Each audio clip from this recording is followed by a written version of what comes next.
What's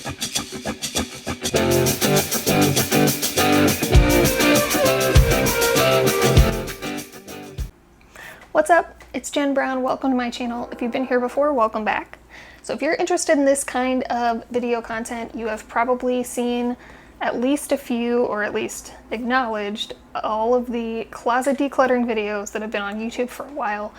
I could not stop watching them for months. I think maybe I've finally seen them all or had my fill of them, but something that I kept noticing while I was watching those videos were people talking about getting rid of their clothes because it was starting to show really minor or fixable signs of wear.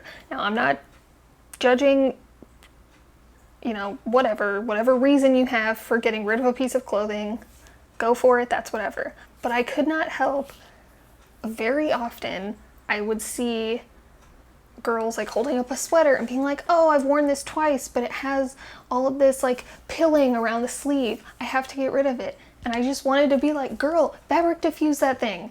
Like, this is such an easy fix. And you can wear it again and it looks new and you don't have to get rid of it just because it's showing a little sign of wear. So while I am by no means an expert, I have a pretty good track record for keeping clothes for a really long time, but keeping it looking either like new or in really good shape. So I thought I would share some of my tips for how to make your clothes last longer. It'll be better on your budget, better for the environment, and it just leaves you with more options when you can keep your clothes longer and sort of build a wardrobe around that. So here's this really cool trench coat that I have. It's in really great shape, but as you can kind of see, I hope this is showing up on camera, there's all this like pilling that's happening. So this is a fabric diffuser or a fabric shaver, I've seen them called. This one was like $10, I think. It's, not the greatest quality product, but honestly, I use this like a couple times a year.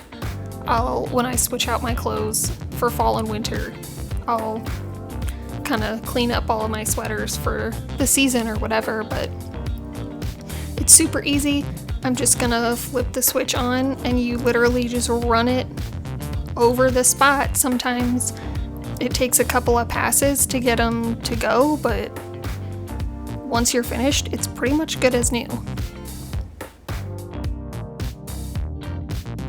Okay, so here's my little steamer. I think I'm not gonna link this particular one. It works fine. It's great for the price that it was for being my first steamer. It's probably really easy to find on Amazon if you're set on it, but there's only one heat setting, and I have found that if you fill the water past the halfway point, when it starts to boil, it starts spitting boiling water out at you, and I've burned myself pretty badly a couple of times. So I could iron this, but especially with a gathered dress like this, it's really hard to not put new creases in it.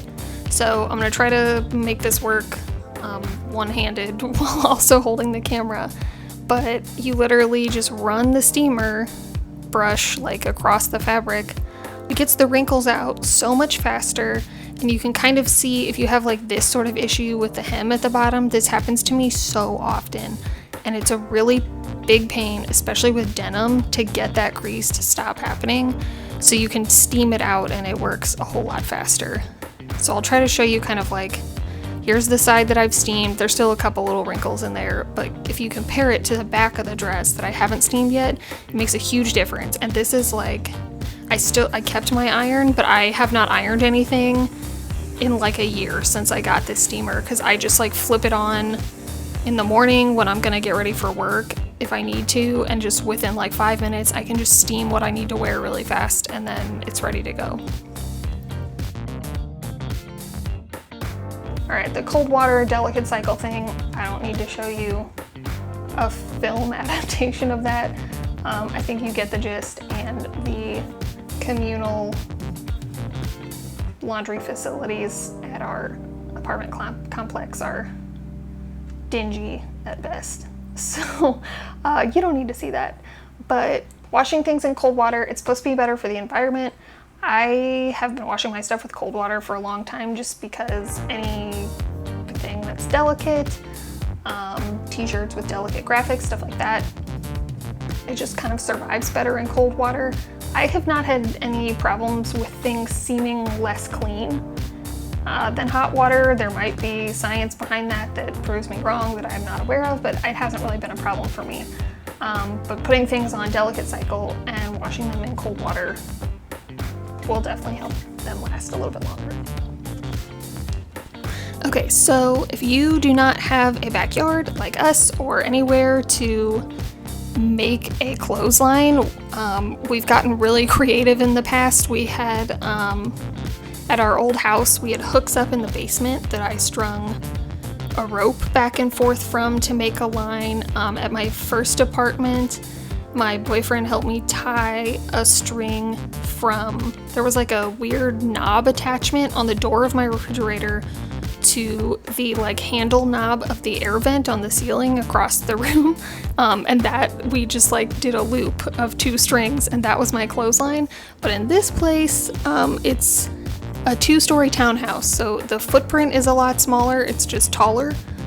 But we have these dowel rods that we keep the closet doors in here, and in the guest room is like our art studio crafts room.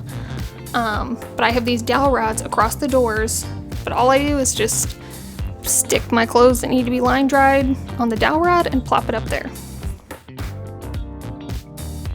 So the last one is to donate or find a way to reuse your unwanted stuff. Donation obviously is pretty easy. There's lots of places that will accept donations for clothes. Something that I really like doing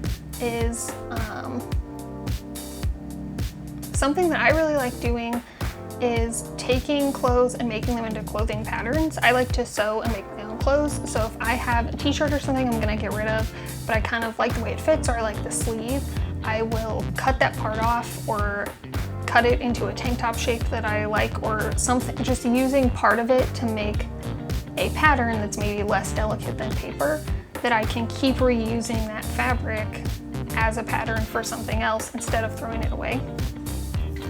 Something I've also been kind of experimenting with is selling fabric lots on Depop. I've sold one, I've had some interest in other ones. I'm not sure, like I'm not saying that as oh that's a great idea, but I know some people that do like fabric swaps with their friends or donate lots of scrap fabric to people so that they can like make quilts or just do whatever they want. That's been a fun option. I'm going to maybe stick up over here and put the links down below some of my favorite patterns that I found or uses for recycling clothes. Turning old t-shirts into finger crocheted rugs I think is really cool. Sewing them into reusable grocery bags is super easy. I've done that before. There's a lot of different stuff, so I'll stick some of my favorites over there. So these were just some of my tips for how to make your clothes last a little bit longer. If you have any ideas, please let me know. I'm always looking for more ways to help kind of hang on to the clothes that I love so much even longer. I really hope you enjoyed it and found some of them helpful. Thank you so much for watching, and I'll see you next time.